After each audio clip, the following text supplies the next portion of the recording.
sultry Sunday night. And I think no better way to kick off this episode than to hear from some Dog Pack members who had boots on the ground at Huntington Bank Field today.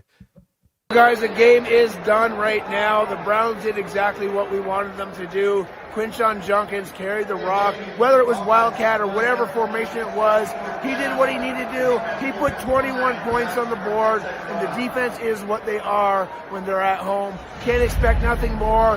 Bye week, on to the Patriots. Figure out some shit. Let's win some games. Go Brownies. Hoo, hoo.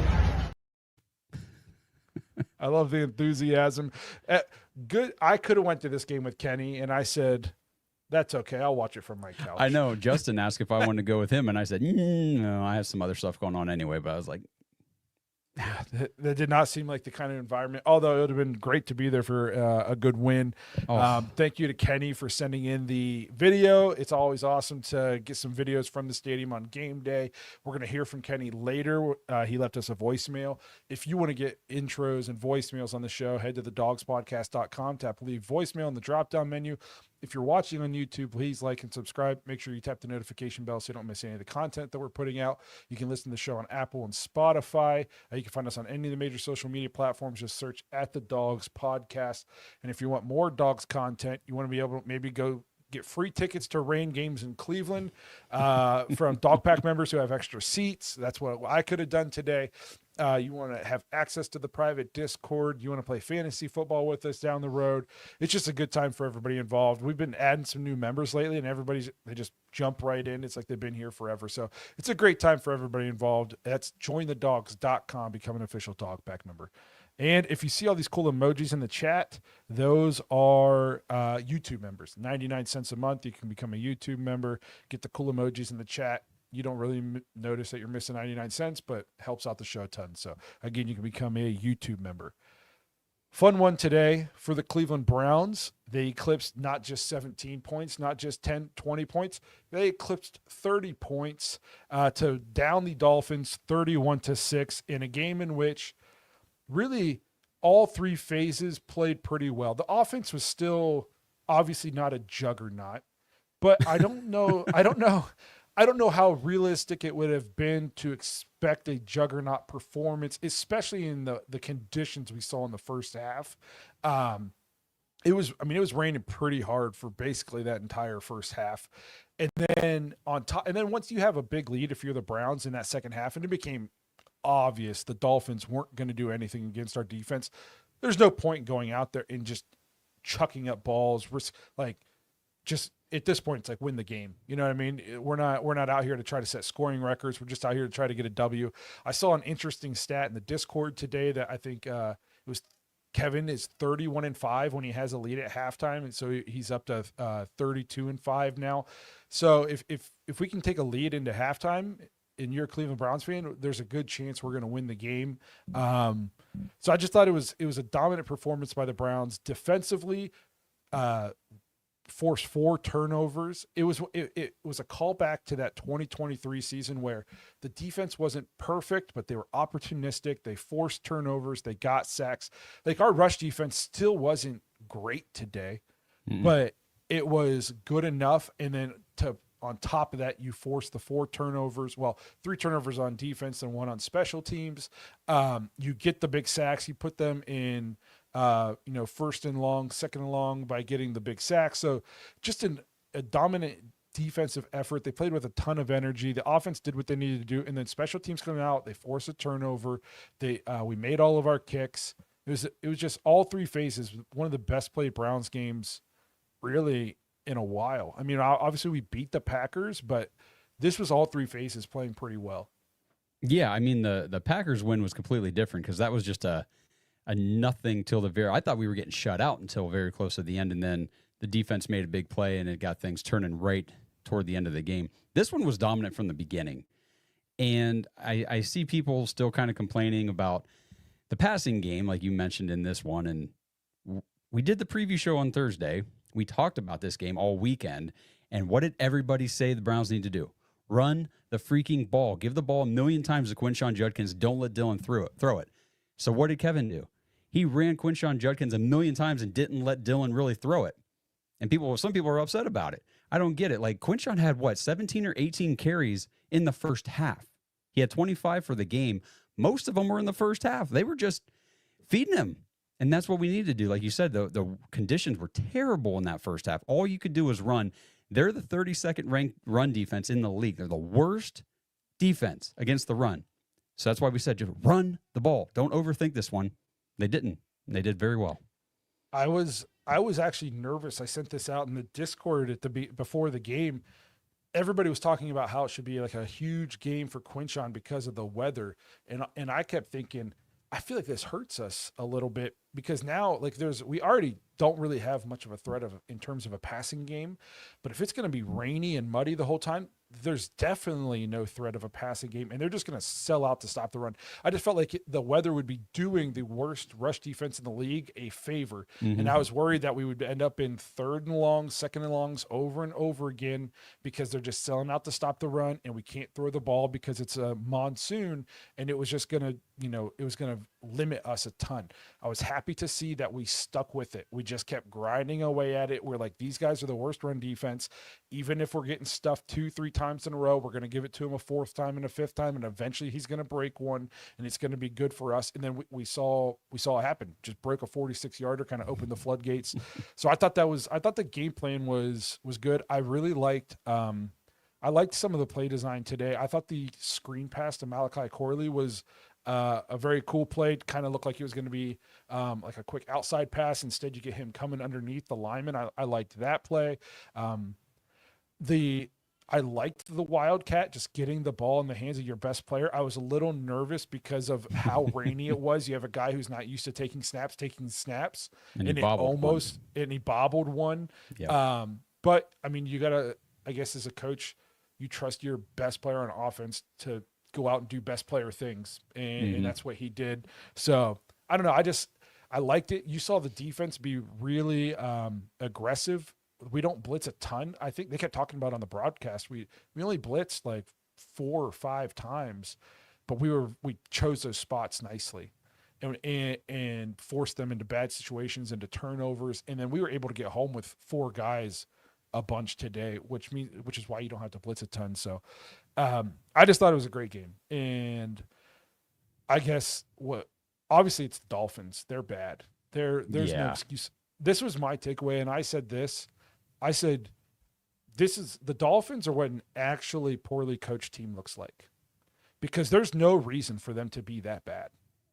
They have like a decent bit of talent sprinkled on that roster. Even Tua played high level football like 2 years ago. They got A-Chain, who's a very good running back. They got Jalen Waddle, who's a 1st-round wide receiver. Darren Waller had been balling out. I know he went out at one point, or went out during this game. They got Chubb on the defensive side. Like, they got some pieces, and you can tell they're checked out. They're checked out. They're done. They had so many bad penalties. So like to me, it was very telling. There were 2 1-5 football teams out there. One of them still preparing hard, still trying to go out and execute, still bought in, and one of them totally checked out. I won't be shocked if their coach isn't fired tomorrow. Oh, I'm fully expecting to open Twitter in the morning and see Mike McDaniel fired as head coach of the Dolphins for sure. I mean, and he kind of looked like it. He kind of looked like a dude out there coaching his last game. Like, he kind of knew it, especially late in the game. And I mean, like you said, the penalties, man, 11. They had 11 for 103 yards. That's insane. You don't see that. You don't see that very often at all. That team is terrible. I don't know. I don't know how else to say it. I was just as happy as and pleasantly surprised as I was with how the Browns played. I was equally disgusted by how terrible the Dolphins are. They're a bad football team.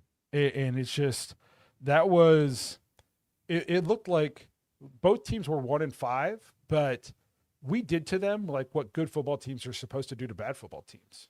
Right. You know what I mean? All right, we have a super chat. Let's get to it real quick. Oh yeah, what's going on there?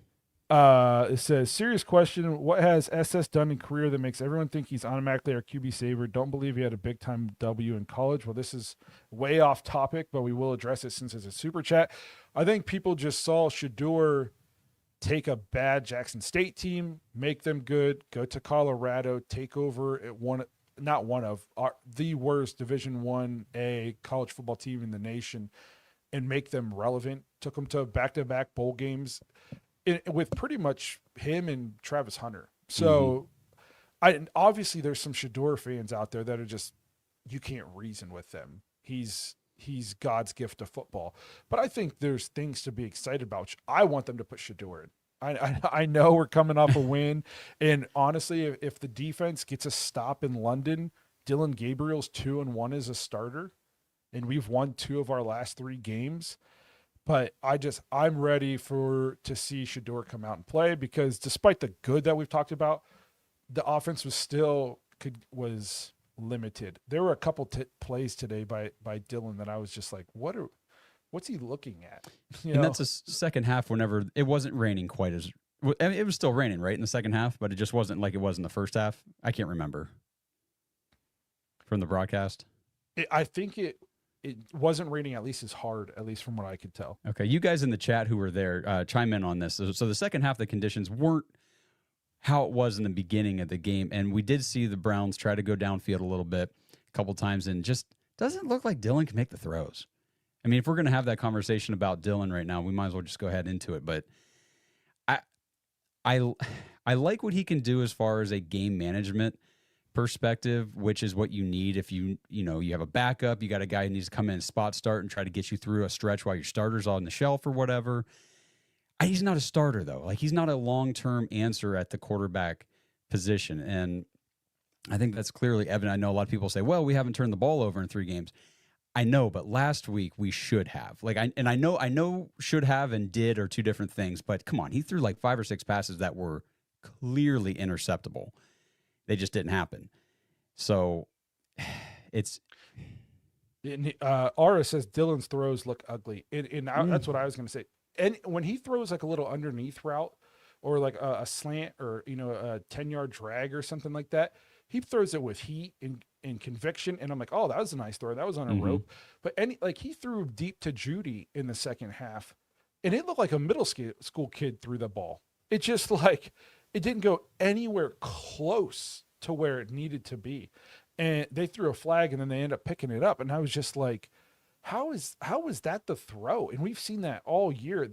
Like, anything he tries to throw downfield is just way off target, out of bounds, way too far, just not even close. So it's just, I'm ready to see when people talk about not turning the ball over, there's something to be said about playing too safe. Mm-hmm. You know what I mean? Like, you can go too much in the one direction in terms of you're so fearful of throwing the pick that you won't give your guys any chance to make a play. I mean, we saw that if for Ohio State fans, we watched the game yesterday. Carnell Tate's second touchdown, I believe, he had the guy beat, but the other safety's coming over, 2 guys there.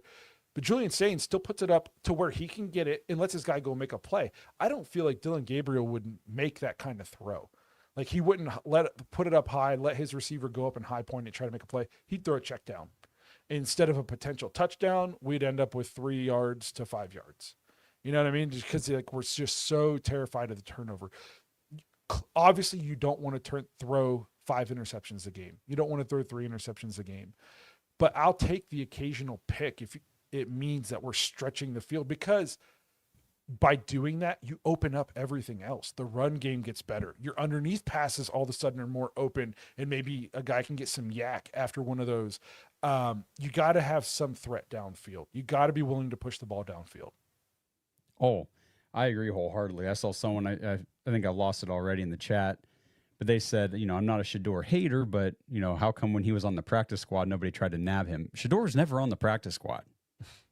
So I don't know where some of these narratives come from, but you talk about a quarterback putting the ball up, kind of like Julian Sain did with Carnell Tate the other day.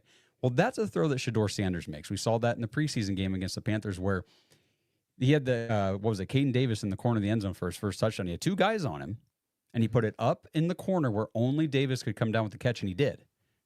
Like, that's the kind of throws we're talking about a quarterback being able to make. You don't really see that from Dillon, despite the Browns constantly telling us that, oh, timing and rhythm and his accuracy and all this and that. I tend to believe more of the reporters that were at camp all summer that said, not so much, because that's kind of what we've seen in the games. Like, he's not making the big mistakes and stuff like that, but he's also not making any big plays or big throws or anything that makes you say, like you said before, wow. I've not been wow one time so far with Dillon. I agree. But and I like him. It's nothing against him. It's just I just don't think that's in his future to be a starting quarterback in the NFL. I just don't see the juice. And I'm willing to give him the Patriots because if we're going to make the switch, I'd rather do it at the bye. So I'm willing to give him the Patriots. And I'm not going to bench a guy coming off a win. No. So, you know what I mean? So, right. and I'm not trying to turn a victory Sunday into, we're just talking about the game and what we saw. Obviously, we're super pumped about the win. And another thing I want to talk about in this win, we're so quick to just wanted to fire sale everything with this season until we realize the season's not even halfway over. The Browns could still finish this year. My hot take in the Discord was that the Browns will win today and then going forward 3 of their next 4 games. I think we'll lose to the Patriots, and then out of the bye, you got Jets, a struggling Ravens team, and a super bad Raiders team. There's a chance. There's a chance that even if we suffer a tough loss next week with the Patriots, there's a chance if the defense plays like they did today, opportunistic, they play with their hair on fire, they're getting after it, there's a chance we end up winning 4 of 5 games here. So let's talk, though, about the defense, because I think this kind of goes to what you're saying. I look at the schedule, too, and I think, okay, because I was telling people the last couple of weeks, are we going to be the team that ends the season with 1 win? No, there's going to be other games that the Browns are going to win this year. Is it going to be a ton? Probably not, but there's still going to be more games. This defense, everybody's now being real quick, oh, the defense is back to being elite. We've been saying this for weeks. At home, yes, this is the defense at home. On the road, completely different story. Mid, you've been preaching about the last couple weeks. They're just not the same defense on the road. Does it concern me next week against the Patriots in New England? Yes. Does it concern me after the bye on the road in New York against the Jets? Not as much, because the Jets are terrible. Does it concern me on the road in Vegas against the Pete Carroll team? I'm sort of somewhere in between where I'm like, who knows what the Raiders, if they can pull anything together in the next month before we face them. But right now it looks like they're a reeling team. Yeah.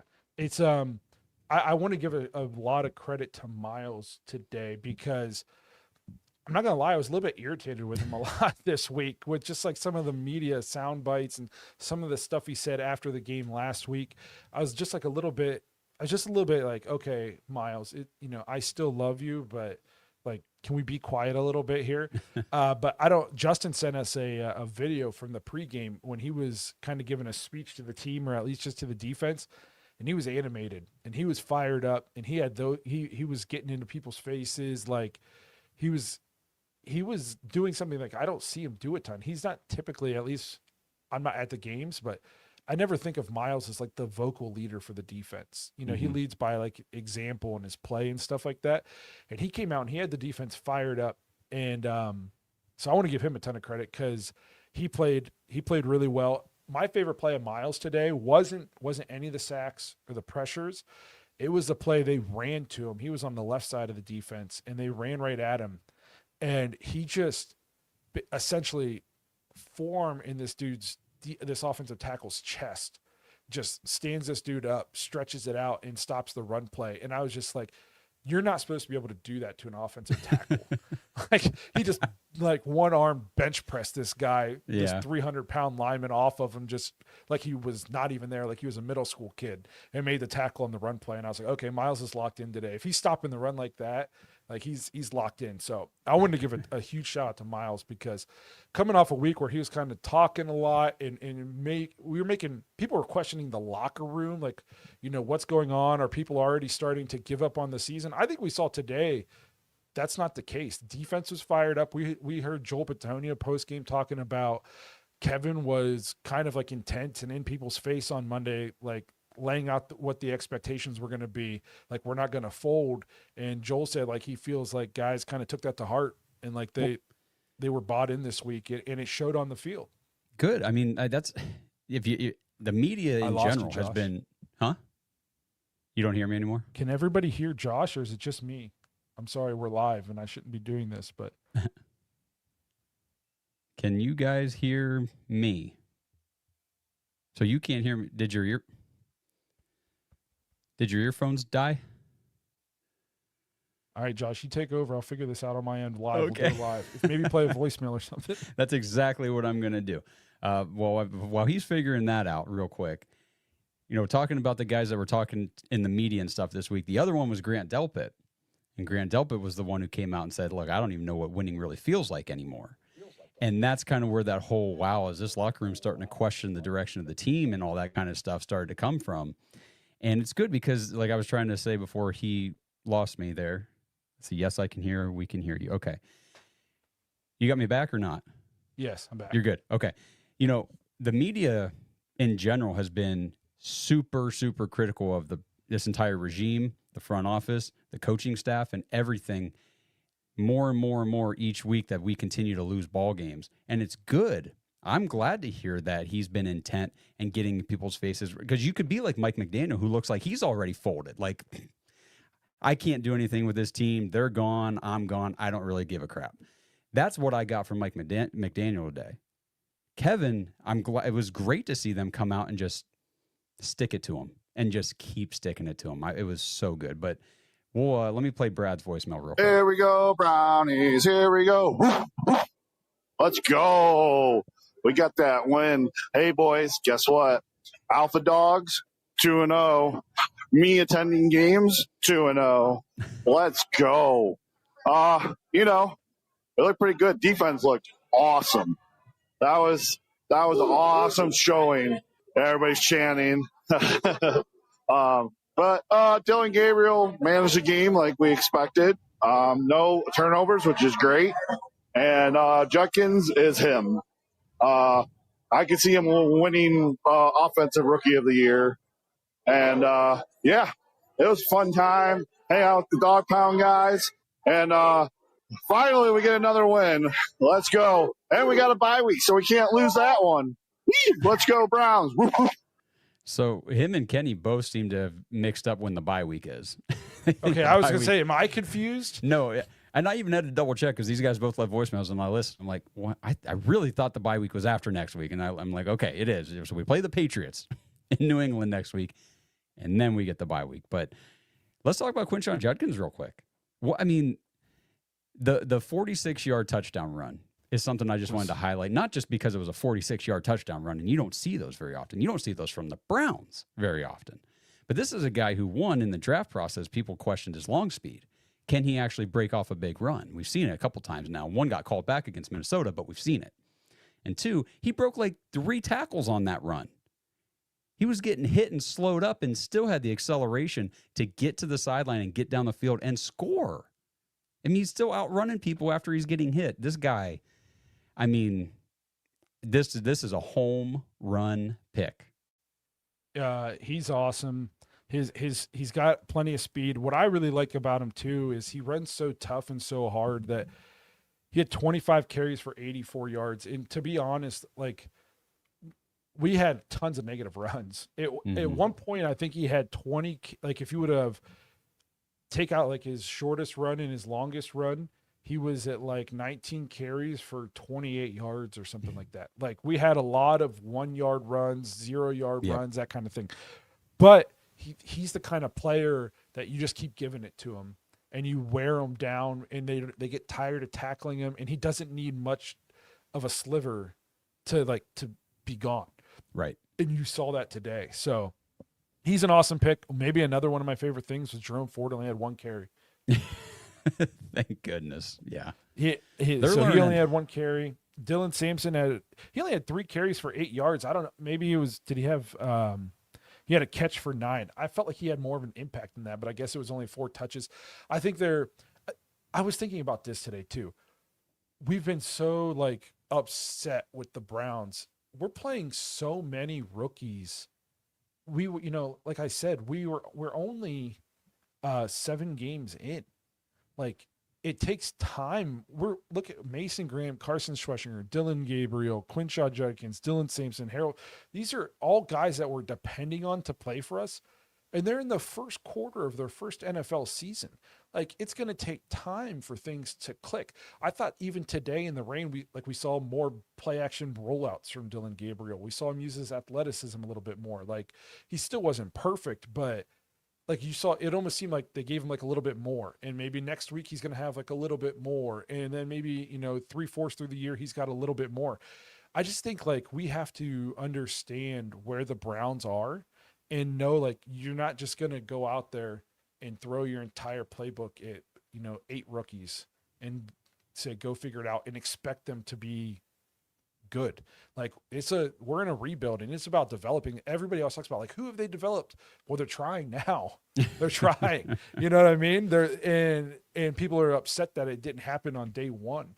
I still think, I don't think we're going to the playoffs by any stretch of the imagination, but I think we can rip off some wins in the next month and a half and be feeling decent about where we're headed. And I think if this Browns team with this offensive roster and this brutal of a schedule to start the season, I think if this team finishes with 6 wins, maybe, and if they can somehow get to 7 wins, that's a good year for this Browns team. I know we don't want to hear that, but that's like a year that you build on going in one more offseason. Who knows where you're at? So I don't know. I thought today was encouraging. Like still issues, still things to work on, but it's a lot easier to address those things after a win than a loss. And a huge win. I mean, so you look at the Dolphins and, like Tua, they paid Tua a ton of money, gave him a big extension, everything. He has gone downhill drastically. The last 2 weeks, he's got 6 interceptions. He had no touchdowns and 3 picks today. Threw a pick. I mean, the pick 6 was a deflection. That was a great play by our new guy, Tyson Campbell. I see a lot of people saying, well, I think Andrew Berry won that trade. Trading Newsome over to Jacksonville, and then we got Tyson. I mean, Tyson Campbell made a hell of a play. That was, and I think the whole game he played very well. He's played well 2 weeks in a row now. I know he got burnt by DK once last week, but which we talked about. DK can burn you sometimes, and he's been here for two practices, maybe. Yes, maybe one. I mean, so far that looks like a really he's a nice piece. He's playing well. Yeah, he's got a piece that we're going to have for at least the next 3 seasons. So that's good. We got him under contract and everything. And just, like Donovan McMillan was balling out today. Grant Delpit. I was talking about him whenever you couldn't hear me, but what a freaking game he had. That was maybe his best game as a Cleveland Brown. I think so. He was everywhere. That hit he put on the guy to stop, it was on 4th down, and he ended up hurting that guy. I don't know if he got up or not, but I mean, obviously he didn't die on the field, but I don't know what the extent of the injury was. Yeah. But he put a hit on him. That was another guy who balled out today was Alex Wright. Yes, I see Alex a lot of people saying they need to extend him soon. And my favorite play out of Alex Wright was when that lineman caught the deflection, and Alex Wright decleated a tackle. Yes, you don't see that. Right. He decleated a tackle, and that was like the 4th quarter when it didn't even matter anymore. He just leveled this dude, this 300-pound lineman. He took him. The first thing that hit the ground was that guy's shoulder pads. Yes, I was like, holy cow! Alex Wright was playing crazy today. Schwessinger had a huge hit early in the game. Mm-hmm. I think he's like trending towards defensive rookie of the year. If I can get Miles to be defensive player of the year, I need him to. I'm going to win a lot of money because I got a little parlay going on a futures bet. So he can't go 3 games without sacks and TFLs and things anymore. No, but I need him to turn it up a notch and win that for me. I can have a nice vacation. Speaking of TFLs, I don't know if you saw in the notes there, but I was looking at the box score. 11 tackles for loss today by our defense. 11. And not a single player had more than 2. So everybody was getting after it. I know when we did the preview on Thursday, I talked about Devon Achane, and he made me nervous. He was the only one really on their offense that made me nervous this week, because those small, shifty, fast running backs are the ones we struggle against, like Jahmyr Gibbs. We saw him just tear us apart up in Detroit. And he did. I mean, Achane had a great game. He had 83 yards or something, 6.3 a carry, I think it turned out to be. But they couldn't do anything else. But I kind of lost my train of thought there, actually. Oh, no, the TFL. But everybody else that was getting the ball, they were getting them behind the line, and that was really, really good to see. Just a full team effort pretty much everywhere, but definitely on the defense. That kind of energy is contagious. That's the kind of energy this defense needs to take on the road. Yes, because please. Here's the deal. This is the way this game went is the recipe for the Browns to get wins. The defense is going to have to carry. Obviously, the offense can't just score 6 points, 10 points. They got to at least give us something, okay? But the defense has to be the elite unit of this team. They have to be the ones who go out and do the heavy lifting. And then they need the special teams to just be, like you said before we got on here, they need to be at worst neutral, not lose us games, and occasionally make a play like they did today. And then the offense just has to be able to take advantage of the opportunities that the elite defense gives them. And that's how this team is set up to win this year. They're going to be ugly. This is why I try not to overreact like early in games. Basically, if the Browns can get it to the fourth quarter and it's still a game, then we've done a good job, because we're going to have to win ugly. But we're not going to win most games 31-6, because we don't get to play. Unfortunately, we don't get to play the Dolphins every week. So if we want to give ourselves a chance, I think when I'm looking at our schedule, my goal for the Browns this year was to win the games that you should win. Okay, which is that sounds stupid, but you know what I mean. What I'm saying, the Browns weren't favored to win any of their first games. Up until the bye, this would have been the first game we were favored to win. Right. I'm pretty sure. Yeah. Okay. Oh, yeah. And we won it. You took care of the business that you were supposed to take care of. All these games that we're not favored in, you're just trying to steal one. Mm-hmm. Because we're not as talented as the teams we're playing right now. In Vegas knows that, which is why we're not favored. So I'm looking like the Jets is a game I think we should win. The Raiders is a game I think we should win. The Titans is a game I think we should win. Depending on what's going on at the end of the I think the Steelers are going to be collapsing by the time we play them again at home. We saw that already. So I just think like there's 3 or 4 games on the schedule right now that I would pick the Browns to win. Then just try to steal one then. And if you're going to steal one of those other ones that maybe you wouldn't be picked to win, it's going to start on the defense. And they have to be able to take it on the road, because it can't just be only at home that you play with this kind of energy. Right. The defense has to be able to do this on the road, because the offense is going to struggle to score 17 at home and away. Like it's both, because if you look at the way it happened today, yeah, we had 31 points on the scoreboard. It's the first time we've been over 20 in the last. It was an 11-game stretch where we never reached 20. 3 times in the last 25. We hit 31 today. But really, 14 of those were the defense. 1 was definitely, 7 was the pick 6, and the other one, they took it back to the 2, and Quinshon just punched it in from there. Our offense only really drove down the field and generated 17 points. And I know it was out of hand late. We weren't really trying to drive 4 points, with a lot of urgency. But it still shows, like you're talking about, the limitations of our offense are going to be there the rest of the year. I don't see it getting better to the point where they're winning us games, or they're the unit that's carrying us. That's not going to happen. No, they just like I said, they got to be able to. If the defense gives us a short field, we got to be able to get at least 3, and if it's right. or in 7 sometimes, we gotta control the clock. Like time of possession today for the Browns, we've actually, despite being bad on offense, time of possession this year, we've actually been decent, but we had the ball 31 minutes today. We had it longer than they did. We got to play complementary football, but the special teams and the offense have to complement the defense. If the defense isn't the elite unit, the Browns just they're not going to win. They don't have the firepower.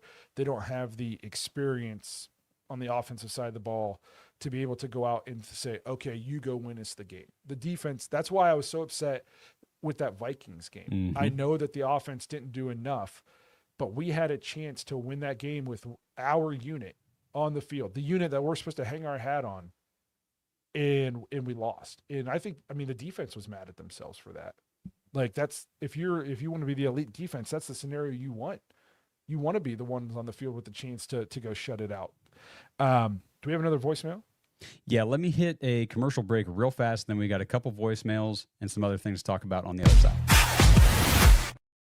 This episode is sponsored by Southern New Hampshire University. Browns fans, do you ever feel stuck in your current job? Like, if you just had a different degree or some more education in a certain area, you could do something you really want to do. Well, Southern New Hampshire University has the answers for you. Head over to snhu.edu/bark to learn how you can get started on your new career today. SNHU is one of the largest online accredited universities in the United States, and it's radically affordable. Their online tuition rates are some of the lowest in the nation. So seriously, what are you waiting for? Head over to snhu.edu/bark to learn how you can get started on your degree for your new career, 100% online and 100% on your time. snhu.edu/bark. Since 1989, Mount Hope Fence has set the standard in outdoor living.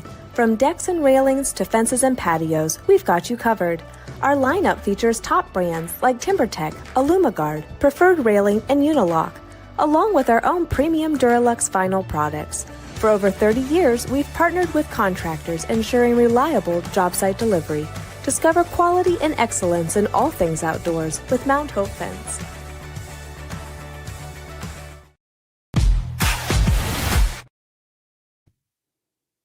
So I just saw that Jim Schwartz accepted the game ball from the defense after the game, and he wasn't wearing a shirt. Yeah, I saw it. These guys were going nuts after the game. That's pretty cool. It was awesome. It win games, guys. It's more fun when you win. We all know that. All right, let's get Josh's voicemail here. Social worker Josh here. Just finished watching the highlights. Didn't get to watch the game, but loved seeing the score, tracking the game today, and excited to hear your guys' thoughts. The defense, my God, they were nasty, picking up turnovers, making interceptions, getting pressure on the quarterback. Good God, those highlights were fun to watch, and I can't wait to listen to your guys' recap of this game. Here we go, Brownies. Woof, woof. Well, social worker Josh, I'm happy you're here and you're listening. And of all the games to miss, you missed the best one we played in a while, so that stinks. I made the comment to my wife, we were watching the game at the end, and I was like, it's almost getting ugly for the Dolphins. I was like, they might just want to call this. It was like when I used to coach junior high, and we'd smell blood in the water because we were playing a team that just wasn't good, and then all of a sudden your guys start feeling themselves, and they're not scared of getting beat deep, and they just start flying around and just putting helmets on helmets and just laying people out. It was kind of like watching that. And we had blood in the water, and we went out and we just squashed any chance they had. There was no chance of a comeback. Like, this defense was flying around. You could tell going into the fourth quarter, Dolphins players just didn't want to play anymore. Like, no. if we would have said, guys, let's just call it now, you don't have to play the fourth, they would have walked off the field. Yeah, and I mean, it is definitely a good, reality check. As bad as things can be, as a Browns fan, and I know we haven't won a bunch of games in the last couple seasons and things aren't the best right now. I'd rather be a Browns fan than a Dolphins fan right now, because I haven't been following closely like all the drama that's been going on with that team. I know they've had some players only meetings, or like guys that aren't showing up for things, and Tua made some comments or whatever, and then he had to apologize. We don't have all that drama, thankfully. And like we've already said multiple times, like the whole team looks like they're checked out. The coach looks like he knows he's done and he doesn't care. I don't know. It's not a good look. It's not a good look for any of these guys right now. And it's really not a good look for some of these guys moving forward either. No, I mean, like, we could be the Dolphins. We could be the Titans. Oh, yeah. How about the Jets? I think the Jets are going to be. We could be the Jets. Aaron Glenn's going to get fired in season, right? In his first season. If they fire him in season in the first season, that's wild. I've been hearing that's like this. That's the story though. Like, that's just bad. That's being a bad franchise. You know what I mean? Like, because firing your coach in the season, yeah, they are. which is why like I don't want the Browns to go down that path, because what is firing? If you fire your coach in the season, you think you're going to turn it around and go? No. So just the season's done. If you're the Jets, just let him be there. If you're going to fire him, or I don't know, it's a first time head coach. Maybe give him an opportunity to build something. You don't build things in a season, especially when you're taking over a dumpster fire. Occasionally, a coach can go somewhere that has like a lot of good pieces, and they're just missing like that coach that can kind of like get them to all blend together the way they need to and be good. Like kind of like Ben Johnson at the Bears. Did they win today? Yeah. They play the Saints. Okay. But like they had, a number 1 overall pick at quarterback. They got DJ Moore. They have, 2 good tight ends. They got running backs. And it's like, if we can just get a guy who can figure out how to use these pieces, we're going to be good. That wasn't the Jets. Right. You know what I mean? They basically got Garrett Wilson. Justin Fields got benched today. Yeah. For Tyrod Taylor. It's rough. Rough in the New York streets.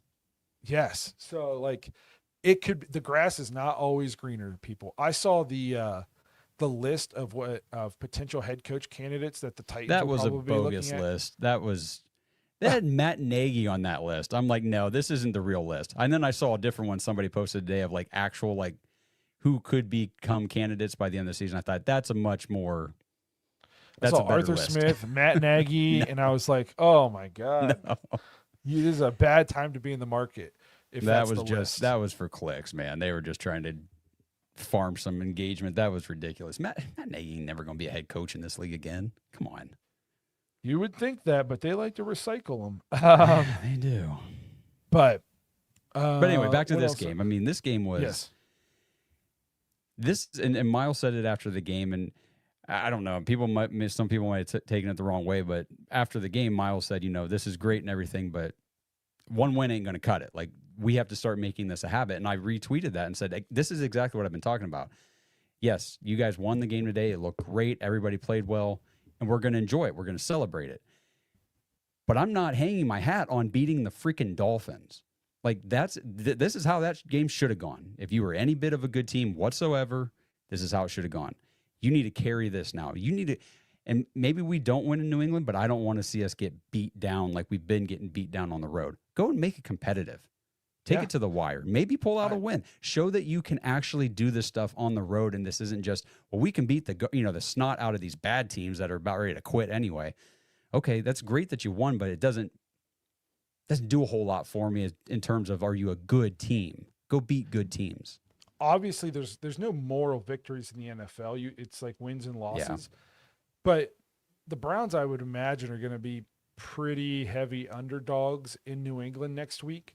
Like you said, come out and play hard. Mm-hmm. Don't give up. Because it's going bad early or something like that. See if you can steal one. And then if we lose on a field goal, or we played tough and we didn't beat ourselves and they just beat us just because at this point they're better than us, I can live with that, because now I feel pretty, we're going into the bye and coming out of the bye. We already talked about our opponents, Jets, Raiders, Ravens teams are struggling, got a ton of injuries. Like, don't make me feel disgusted after the Patriots game. You know what I mean? Like, yeah, because then we had that whole 2-week stretch of like, yes. But there might not be any moral victories inside the locker room, but like, me as a realist of knowing where this team is, I can take a little bit of a moral victory if we can go up there and play with a team who's playing really well right now and just beat the Bills. Like, and if we can play them tight for 4 quarters and maybe they inch us out in the end, but like, we gave them a run for their money. We gave them all they could handle. And then we get to head into the bye week coming out with the hardest part of our schedule done. And now we get to look into like a little bit of the easier part of our schedule. I'll feel good about where the Browns are, because I mean, at least in terms of expectation, we've won infinitely more games before the bye than I thought we were going to win. You were an 0-8er. I thought we would be 0-8 at the bye week. And now we have 2 wins. In a chance at 3. It's probably a low chance, but a chance at 3 wins heading into the bye week. Like, I understood where this season was and what we were going to be. And if we can now start coming out and competing, like, the last couple times we've played really good teams, we just got dominated, Lions and Mhm. Ravens. Like if we can come out and compete with these guys, at least make it interesting, don't beat ourselves. I'm going to feel good about the direction of this team, where the locker room's at, the buy-in's still there, all that good stuff. Yeah, or if it's like the Vikings game, where you've got the lead at the end with a chance to close it out. Freaking close it out. That's what I want to see. I want to see this team start doing things that good NFL teams do. Just start taking those steps forward and showing that you are progressing, because it didn't feel like that, at least to me, for a little while. But today was definitely a great step in the right direction. One guy that I want to make sure I mention before I just completely forget, I feel like, especially in our check down offense, which is all we can do, if it's like 3rd and 8 and you throw the ball to Harold Fannin for 1 yard, Get 9. he's getting 9. Yeah, and he's getting 9 yards. Like, there's no stopping Harold Fannin Jr. from picking up a first down. You can't do it. You literally can't stop him. He's amazing. He's amazing. There are some really nice bright spots on the team, even on the offensive side of the ball. And I've been banging the drum about how this is the worst offensive roster in football, and I believe that. But that doesn't mean that there's not a couple bright pieces. Like Fannin is a nice bright spot, but you're missing on the offense. You're missing a couple of just super important things: 2 NFL tackles, 1 number 1 NFL wide receiver, and most likely a high-level NFL starting quarterback. Like, you can have all the bright spots you want at running back and tight end and stuff like that, but the tackle position is in shambles for the Browns. It is, and the wide receiver is, even with the game today. How many drops did we have? Today I don't know, because we didn't throw very many passes. I think we still had at least 3 or 4. I know Thrash had the 1 drop, like you said. How'd he drop that? Hit him right in the chest, right? Yes, I'm pretty sure we had 3 or 4 drops still, and it's like we just from the tackle position to the receiver position, and then we've already talked about what we think Dylan Gabriel is. There's like the entire chat's just people arguing about why isn't Shedeur playing. I know. I just had to put somebody in timeout because I was like, this is stupid. I'm like, guys, don't be stupid in the chat. Like, we won the game, so let's not be stupid.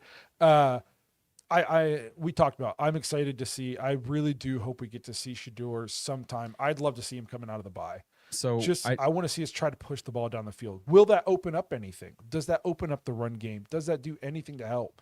Because we just don't have it right now. Well, here's what I'll say real quick is I fully do not expect Shedeur to be the quarterback coming out of the bye. I like agree. 0% chance. And I'll explain why in a second. But I saw somebody earlier in the chat say something about, they were upset that Kevin still had Dylan in the game in the 4th quarter trying to pad his stats. Barry Shuck, actually, from Dogs by Nature, just called me while we were on the episode here, and he left a voicemail. I saw it pop up on my computer, and he said, my only question today was, why didn't we see Shedeur in the 4th quarter? Well, they've already said, Kevin has already come out and said, Shedeur Sanders is not coming into a game. I mean, unless he absolutely has to, Dylan gets hurt. He's not playing until he has a full week of practice and a game plan designed for him. Why would you just put him in the 4th quarter to hand the ball off to ice the game? You're still not going to, then people are going to be mad. They didn't let him throw the ball. Well, no kidding. We were up 31-6. It's raining. It's raining. Like, you're not going to just let Dylan just ride the game out. And like, I saw somebody post on Twitter that said Dylan totally deserved to go take that kneel down in victory formation for his first ever victory in the NFL at home, in front of his home crowd. Absolutely. There's all that kind of stuff comes into play. And it's not like Dylan Gabriel's a 10-year vet. He's also still needs reps. Yes. You know what I mean? Like, this is his 3rd game of his professional career. You're not going to create unneeded controversy. Like, you know what I mean? Duh. Why would you do that? Mm-mm. Very rarely do teams bench their quarterbacks at the end and let somebody else go in and play. Freaking Tom Brady'd be in there and they'd be up 60 points. Like, you know what I mean? It's not, the goal of the Browns isn't to see to get Shedeur ready to go play in the game. During the games. Like, during the week of practice, their job is to make sure he is ready if he has to go into the game, or once they make him the starter, prepare him to be ready for the game. But once they're in the game, the goal is to win the game, not get anybody hurt, and get to the next week. Like, they're not just sitting there going, well, Shador's been trying hard. We should put him in the game now. That's the only thing that would be fair. No, Dylan Gabriel's the starting quarterback. He gets to go out and play the game. Come on, we weren't up by 80. This isn't middle school. Yeah, and people are saying, please explain about what I said about the bye week. Like you said, first of all, Dylan just won. The Browns just won. You're not benching your starting quarterback after a win. Now if we go into New England next week and he throws like 5 picks and looks absolutely horrendous, okay, maybe I'll change my perspective on this. But he seems like he runs the offense so safely for Kevin, and this is Kevin's guy. Kevin is not going to intentionally bench Dylan Gabriel, the guy that he wanted, the guy that he fell in love with in the pre-draft process, and they made sure they used a 3rd-round pick on him. He's not benching him after 4 games.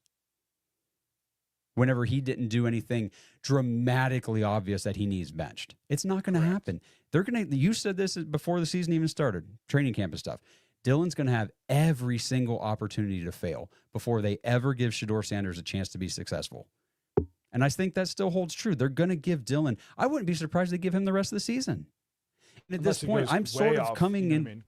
I'm coming into this philosophy, watching college football, looking at these quarterback prospects and things for next year's draft and all that kind of stuff. And like we've been talking about, if the Browns rattle off some wins here down the stretch, we're not going to be in that top 5, top 7 of the NFL draft. We're going to be more toward the 11, 12, 13 spot with our pick. The Jaguars are already, 4-3. We're going to be in the middle of the round.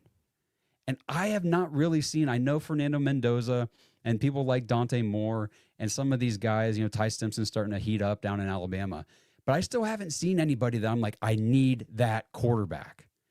You know what I'm saying? I don't know how you feel, but nobody's really moved me yet to the point where I just want to shut the door on Shedeur Sanders next year and say, we need to move on right now and just draft another quarterback right away. We need receiver. We need to get a top flight alpha dog number 1 receiver. We need to get a tackle. I'd rather at this point, and again, this could all change obviously over the next 8-10 months, whatever it is. But I feel really strongly that they need to focus on getting those key pieces early in the draft. You've got Shedeur Sanders.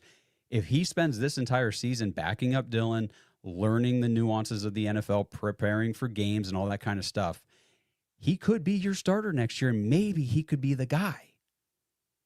Yeah, rather than taking a shot on one of these other guys and never giving him a chance. I don't understand the people who think like because they won't play him right now that they don't like him. They want him to be ready. They think he has the potential to be good. They don't want to just throw him to the wolves. Do you want him to go play behind KT Levinston and Lucas and tackle? Do you want him throwing to Jamari Thrash? Not really. You know what I mean? Like you shouldn't even want to see him right now. I want to see him because I'm selfish. I just want to see him throw the ball downfield. I think that's what a lot of people are too. They're just they want to see him because they think he can be the guy, which is what we're saying.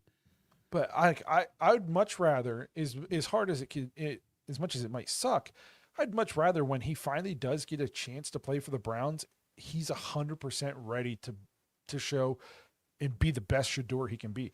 And if you're in the chat and you're like talking crap to us, go back and watch our draft episodes. Me and Josh and Justin all wanted them to pick Shedeur, especially me and Justin. Mm-hmm. I was okay with them taking him at number 2 overall. So I'm not anti-Shedeur. I just don't buy into like conspiracy theories and all this stuff. Like they want to make sure he has a chance to be good. They don't want to just put him out there when he's not ready. And you might think he's ready, but you're not in the building. Because you watched him play against low-level competition in college, you think he's ready? Like, you don't know that. I don't know. I'm going to let these guys it seems like there's actually a plan. So let's let them execute the plan. If the plan fails, then you can criticize the plan, but they're still mid-plan. Well, and that's I will give people a little leeway on that's assuming there's a plan. If you are of the mindset out there that, and I'm kind of like this too, I don't really trust this Browns regime with their quarterback evaluation. Until they show me they can get it right, they've got it wrong a lot. They've really misevaluated quite a few players. at that position. So I'm hoping that there is this plan for Shedeur, because I see where that could be the case, and it makes sense. It really does make sense to ease him along. And like I just said a little bit ago, have him be your starter, have him be ready to go to be your week 1 starter in 2026. That way you're not using a first-round pick on another quarterback when you have a guy who could be that for you anyway. And he's already got a year of experience in the NFL under his belt. Maybe not on the field, but in an NFL offense, in the NFL system, all that kind of stuff. And then you can get those other pieces that, quite frankly, I don't care who you draft at quarterback, if you do next year, without a top receiver, it's not going to look great. Without a good tackle on on the left side, it's not going to look great. I mean, Jerry Jeudy's, it's worth it. And I know we don't push the ball downfield, and some of that is on Dylan too, a little bit, but he's just not that guy. And I said yesterday, it's Cardinal Tate, or not. Like, that's it. My mock drafts in the draft process are going to be so easy next year, because it's going to be Cardinal Tate no matter what with one of those first round picks every time. I would first thing I want to address here is the problem most of the Shedeur fans have is we see favoritism from coaching staff because of college alliance. Bill Musgrave is a former Oregon QB, not giving a fair shot. Bill Musgrave was brought on this team more than likely because of his connection with Shedeur and his connection with Dion. Him and Dion played together. We talked about that, and that's the kind of stuff you say and just makes people roll their eyes, and then why they just combat you in the comments, because that is. I'm not trying to be too mean to you, but that's an ignorant statement. That's like, come on. He's going to show allegiance to the guy who played 1 year at Oregon. It's not like Dylan Gabriel is an all-time Oregon great or something, and Bill Musgrave is a booster for Oregon. Come on. And then speaking, when I'm trying to build this team, I would almost, depending on what they do in free agency, I'm almost taking 2 wide receivers in the first round. If they can address tackles in free agency, man, we talked about this draft. We wanted them to go all offense in this draft. Yeah. They ended up going defense with 2 of the first 3 picks. It's hard to complain about this draft because another guy who played super well today was Mason Graham. He did. I didn't know he was going to play this week, and he ended up playing, and he played super well. Carson Schweschinger is probably going to be Defensive Rookie of the Year. It's hard to complain about drafting Defensive Rookie of the Year. Okay? That being said, it's more of a 2-year rebuild because there were so many holes. You weren't going to fill all of them. They took guys who are helping this team, so it's tough to complain about the draft. The next draft just has to be all offense.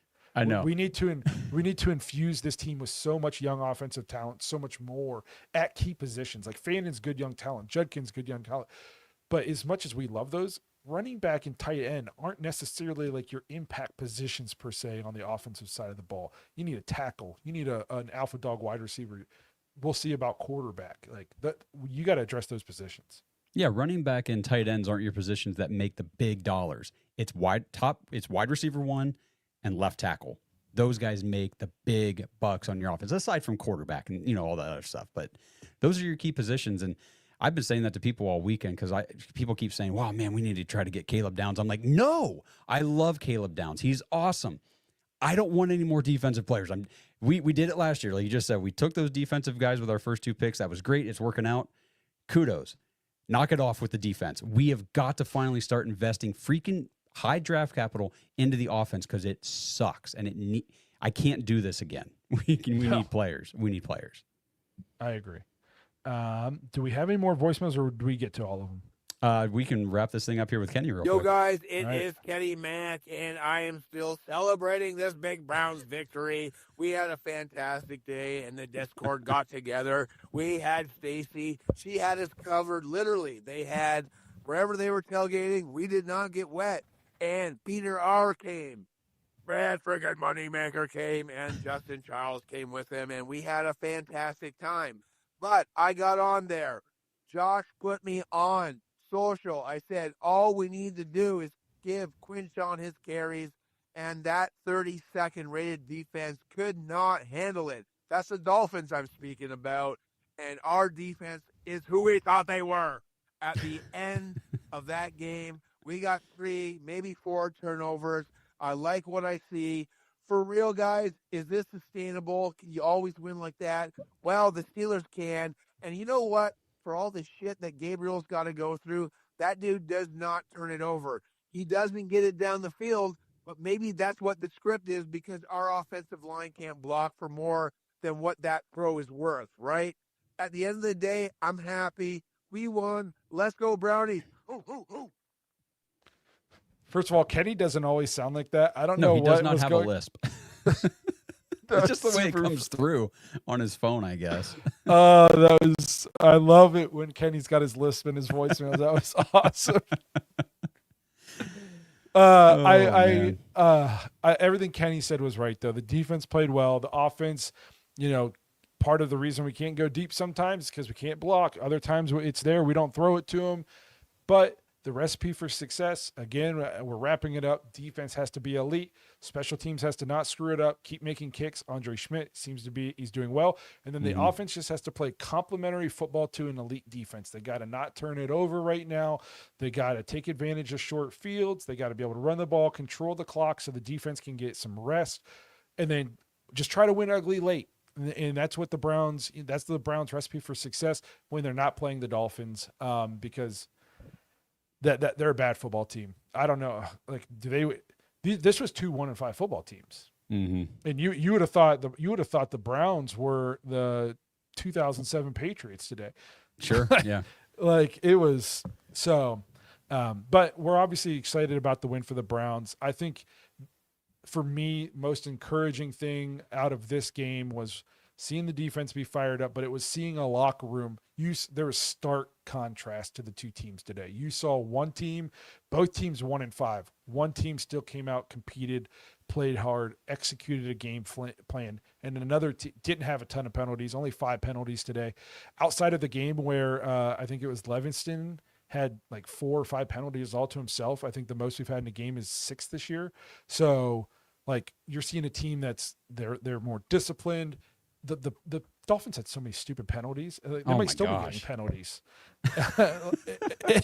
So they're on the plane. They brought the rest are throwing flags at them on the plane. It's just there's a stark contrast to the two locker rooms today and to the two teams. And to me, that is a reason to be encouraged if you're a Browns fan. Clearly, they're not out.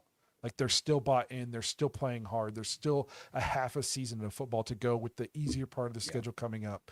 So it was an encouraging win. It was a win I felt like you needed to get because the sky would have been falling if you wouldn't have beat this Dolphins team. So not just beat them, but to come out and do it soundly and it not even really be a contest. Like, we don't even really have anything to talk about. There's no drama this week. We came out, we had a game, we took care of business against an inferior opponent, and we're on to the next week. Like, it felt like we were a good football team today, and that's like the best way I can put it. So I was excited for the win, and I was excited to get on here and share that with you guys tonight. Yeah, and to speak to his question there at the end, is it sustainable and everything? Like I said this earlier in the show, we're going to New England next week, so now we got to take this performance on the road, and you cannot go into New England and expect them to bail you out on offense over and over again with penalties. They're a well-coached football team. Miami was not. There were so many times, like our offensive drives, there was a few there that would have just sputtered and been punts. But they, they illegal hands to the face or, holding or passing for whatever, just 15 yards, chunk down the play, and then we could score. They helped us a lot. So you got to remember those things that take place within the game as well. So you can't expect that to be every week where the other team's just handing you first downs and over and over.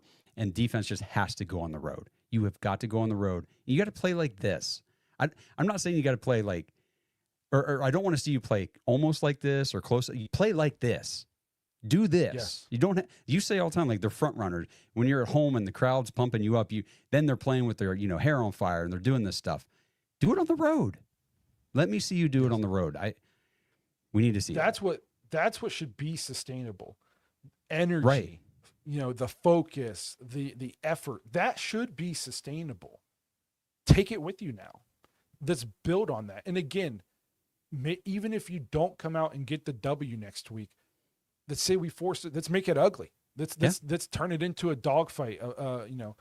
piss and match with a skunk, as our old high school coach used to say.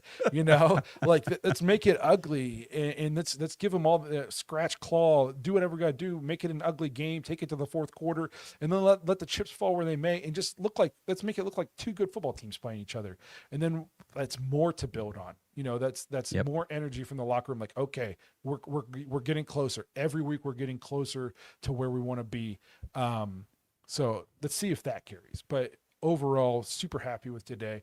I'm just super pumped to be able to get on social media this week and just hopefully people are happy with the win and not just like not the way it's been the last couple of weeks. I saw somebody said, I can't believe they're happy to beat the Dolphins. Well, sure as shit beats losing to the Dolphins. Yeah. So I'm always happy to get a win. I don't care who we're playing. They're still professional athletes. A win is a win. Whoever's on our schedule, I hope we beat them. So Absolutely. but I'll never we'll be wrap mad this about a thing- win. No, not ever. We'll wrap this thing up. We appreciate you guys being here on a Victory Sunday. Hopefully we can build on this, take this heading into the Patriots, then into the bye. Like I said, my hot take, you heard it here first. The Browns are going to win 3 of their next 4 games, 4 of 5 counting today, to make this a little bit more interesting heading into the last third of the season. Some people will probably be here in a month really talking crap to me when we lose all 4 of those games, but I'm putting it out there now. You can't be afraid to put it out there in the ether. I'm speaking it into existence. That's my hot take. You heard it here first. We're going to win 4 or 5, 3 of the next 4. So we appreciate you guys being here, and we'll see you guys later this week when we preview the Patriots.